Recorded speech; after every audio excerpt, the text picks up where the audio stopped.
Hai teman-teman semua, di sini kami dari kelompok 1 ingin memaparkan hasil diskusi kami mengenai manajemen dalam agribisnis. Nah, tapi sebelum itu kami ingin memperkenalkan diri kami terlebih dahulu. Adapun anggota dari kelompok 1 yang pertama ada Ananda Amelia, yang kedua ada Grace Naomi Rachel, yang ketiga ada Grace Sylvia, dan yang terakhir ada Narda Kaliana. Adapun submateri yang akan menjadi pembahasan kita, yang pertama pengertian manajemen dalam agribisnis, yang kedua manajer agribisnis, yang ketiga fungsi-fungsi manajemen dalam agribisnis, keempat tingkatan manajemen, dan yang terakhir tanggung jawab manajemen. Tanpa berlama-lama lagi, mari kita masuk dalam pembahasan pertama. Nah, pertama kita masuk pada pengertian manajemen agribisnis. Manajemen agribisnis itu merupakan pengembangan fungsi dari sistem agribisnis yang bersifat dinamis, mengordinasikan sumber daya pertanian dalam arti luas, sehingga bisnis pertanian tersebut dapat memberikan manfaat dan keuntungan bagi pelaku-pelaku yang terlibat, mulai dari subsistem hulu sampai dengan subsistem hilir. Menurut E. Austin, manajemen agribisnis itu merupakan suatu bentuk kesatuan aktivitas usaha yang di dalamnya mencakup usaha tani, mengolah bahan makanan, usaha sarana, serta berbagai prasarana produksi pertanian, transportasi, perdagangan, dan juga kestabilan pangan serta kegiatan-kegiatan lain, yang dimana termasuk di dalamnya penyaluran bahan pangan dan serat makanan kepada pihak konsumen. Contoh penerapan manajemen agribisnis itu sendiri seperti mampu mengantisipasi adanya serangan hama dan penyakit lain pada tanaman, mampu memperhatikan musim tanaman dengan tujuan memaksimalkan hasil panen, mampu memperhatikan karakter lahan tanaman, serta mampu memperhatikan karakter alami pada suatu komoditas. Dalam menentukan keberhasilan agribisnis, ada 4 indikator penting di dalamnya. Indikator penting pertama itu saat para petani memiliki kesejahteraan yang meningkat, seperti contohnya nilai tukar hasil tani yang meningkat, kualitas produk usaha tani dan usaha pengolahan hasil tani bisa meningkat, meningkatnya nilai ekspor pada komoditas pertanian, dan menurunnya nilai impor komoditas pertanian. Indikator kedua itu ada kesempatan kerja yang meningkat, contohnya itu dengan adanya peningkatan pada jumlah usaha agribisnis di pedesaan, dengan adanya perkembangan usaha industri hulu dan juga industri pada pengolahan hasil tani, dan dengan tingkat pengangguran di pedesaan menjadi menurun. Indikator ketiga itu ada ketahanan pangan yang meningkat. Contohnya itu meningkatnya ketersediaan sumber pangan, bahan impor pangan menjadi menurun, menurunnya jumlah masyarakat yang rawan pangan, dan adanya peningkatan diversifikasi pada konsumsi pangan non-beras. Indikator keempat itu ada layanan pada petani yang meningkat. Contohnya itu dengan hadirnya perkembangan teknologi agribisnis yang lebih spesifik, dengan hadirnya layanan teknologi pada sektor agribisnis, dan dengan terbentuknya pusat pasar agribisnis di berbagai wilayah. Manajer agribisnis. Seorang manajer agribisnis adalah pembuat keputusan bagi tujuan-tujuan yang hendak dilaksanakan. Untuk mencapai tujuan tersebut, manajer agribisnis harus memutuskan dengan tepat tindakan-tindakan apa yang diperlukan, dan cara baru apa yang hendak diperkenalkan, serta apa yang harus dibuat untuk mempertahankan hasil kerja yang memuaskan. Dalam perusahaan agribisnis, biasanya seorang manajer agribisnis yang mengerjakan tugasnya sehari-hari mau tak mau bergerak dalam berbagai bidang agribisnis sesuai dengan bidang keahliannya, seperti pengadaan bahan baku, produksi, pemasaran, keuangan, dan sumber daya manusia. Nah, sekarang kita masuk pada submateri ketiga, yaitu fungsi-fungsi manajemen dalam agribisnis. Fungsi-fungsi manajemen dalam agribisnis terdiri dari planning, organizing, actuating, dan controlling. Mari kita bahas satu persatu. Yang pertama ada penetapan tujuan bisnis. Tentunya, semua bisnis harus menetapkan tujuan secara jelas. Nah, ciri-ciri tujuan bisnis yang baik adalah spesifik atau jelas dan fokus, terukur dan dapat dicapai, realistik, dan jelas target waktunya. Yang kedua, ada penetapan kebijakan bisnis. Ini merupakan suatu pernyataan atau pengertian untuk menyalurkan pikiran dalam mengambil keputusan terhadap tindakan-tindakan untuk mencapai tujuan. Manajer hendaklah mendokumentasikan kebijakan tersebut secara tertulis agar semua manajemen tim memahaminya. Misalnya pernyataan kebijakan mutu perusahaan. Dan yang ketiga ada penetapan strategi.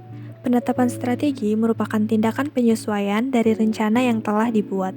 Strategi juga disebut sebagai langkah umum atau konsep untuk mencapai tujuan yang telah ditetapkan. Agar tujuan bisnis dapat dicapai secara efektif dan efisien, perlu dirumuskan strategi bisnis yang tepat. Nah, yang keempat ada penetapan prosedur. Ini merupakan rangkaian tindakan yang akan dilaksanakan untuk waktu mendatang. Prosedur digunakan sebagai pedoman bagi manajemen tim dalam melaksanakan aktivitas bisnis untuk mencapai tujuan bisnis. Setiap bisnis memiliki SOP atau Standard Operating Procedure dalam melakukan proses bisnis. Yang kelima ada penetapan aturan. Ini merupakan tindakan spesifik dan merupakan bagian dari prosedur. Dan yang terakhir ada penetapan program. Ini merupakan uraian operasional yang memuat kebijakan, prosedur, aturan, dan pemberian tugas dan anggaran atau dana untuk memandu tindakan. Baik, saya akan menjelaskan mengenai fungsi-fungsi manajemen selanjutnya, yaitu organizing, atau mengorganisasikan pelaksanaan aktivitas dari perencanaan tersebut berdasarkan kelompok-kelompok ataupun tahapan-tahapan pelaksanaan sesuai dengan teknik atau metode yang dipilih, baik secara efektif dan efisien. Terdapat beberapa struktur organisasi, antara lain, yang pertama ada organisasi lini atau garis. Ciri organisasi lini ini adalah pimpinan organisasi tunggal, garis komando ke bawah jelas dan kuat, dan pada umumnya, bisnis perorangan menggunakan struktur organisasi lini yang lebih sederhana.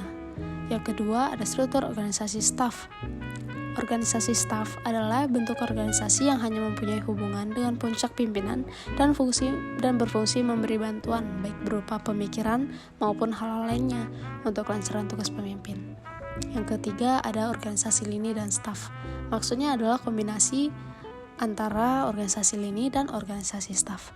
Dan yang terakhir ada struktur organisasi fungsional yang merupakan organisasi di mana bawahan mendapatkan perintah dari beberapa pejabat yang masing-masing menguasai suatu keahlian tertentu dan bertanggung jawab sepenuhnya atas bidangnya.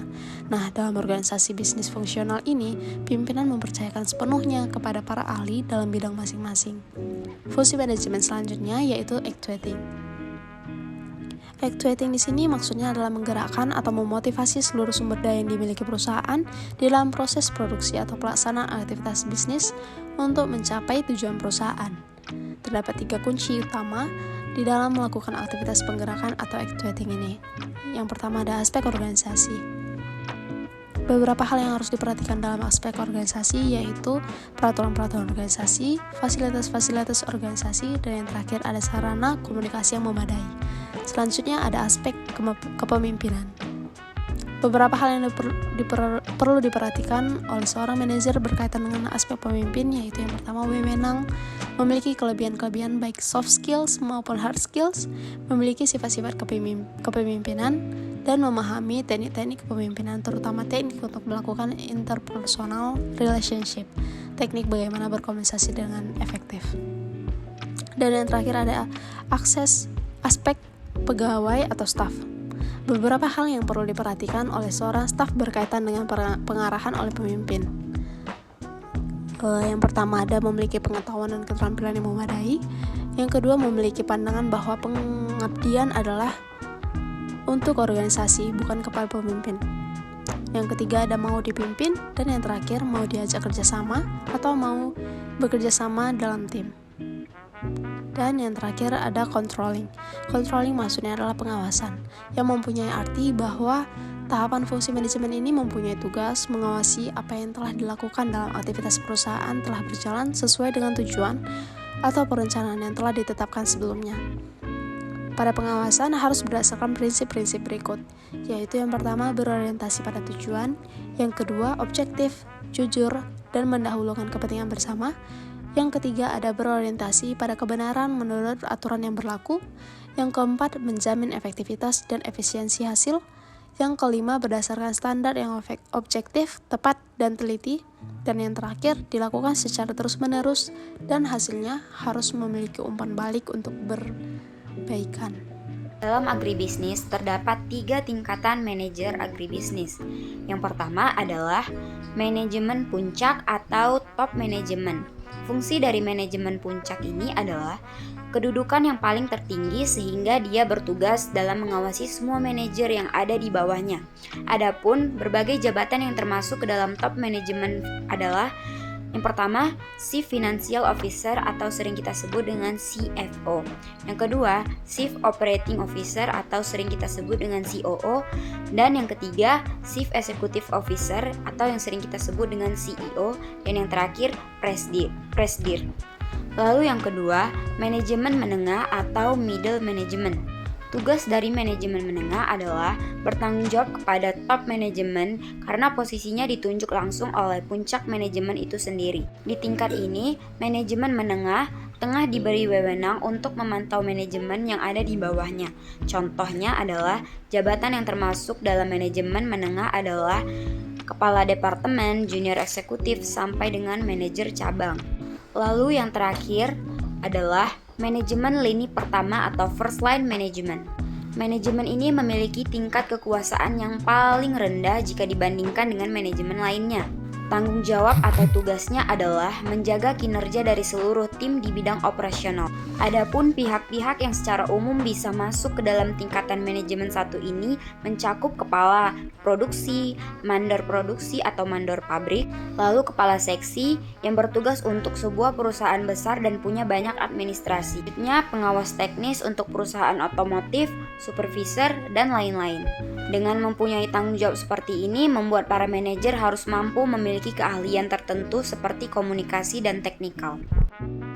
Selanjutnya, terdapat tanggung jawab dari seorang manajer agribisnis. Yang pertama, yaitu mengembangkan tujuan dan sasaran perusahaan.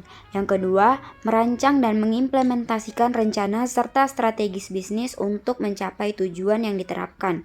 Yang ketiga, memastikan bahwa perusahaan memiliki sumber daya yang cukup dan mumpuni untuk mengerjakan strategi bisnis yang direncanakan. Yang keempat, mengatur dan mengorganisasikan cara kerja karyawan untuk memastikan output yang maksimal. Yang kelima, melakukan supervisi terhadap kinerja karyawan dan memberikan feedback untuk meningkatkan efisiensi dan efektivitas karyawan. Dan yang terakhir adalah menilai kinerja perusahaan dengan target yang sudah ditentukan. Pada studi kasus manajemen agribisnis kali ini, kami bersepakat untuk membahas studi kasus terkait manajemen pemasaran sayur organik pada P4S Eka Setia Lestari di Desa Bangli, Kecamatan Baturti, Kabupaten Tabanan. Sebagian besar penduduk di Bali hidup dari hasil bercocok tanam atau bertani, sehingga pertanian merupakan salah satu sektor yang memegang peranan penting dalam kesejahteraan kehidupan penduduk masyarakat. Sehingga Bali memberikan kontribusi yang cukup tinggi pada pendapatan domestik bruto daerah atau PDBD. Menurut data Dinas Pertanian Tanaman Pangan Provinsi Bali di tahun 2010, Kabupaten Tabanan merupakan daerah penghasil sayur-sayuran terbesar di Bali dengan luas tanam 3.252 hektar dan luas panen 3.163 hektar.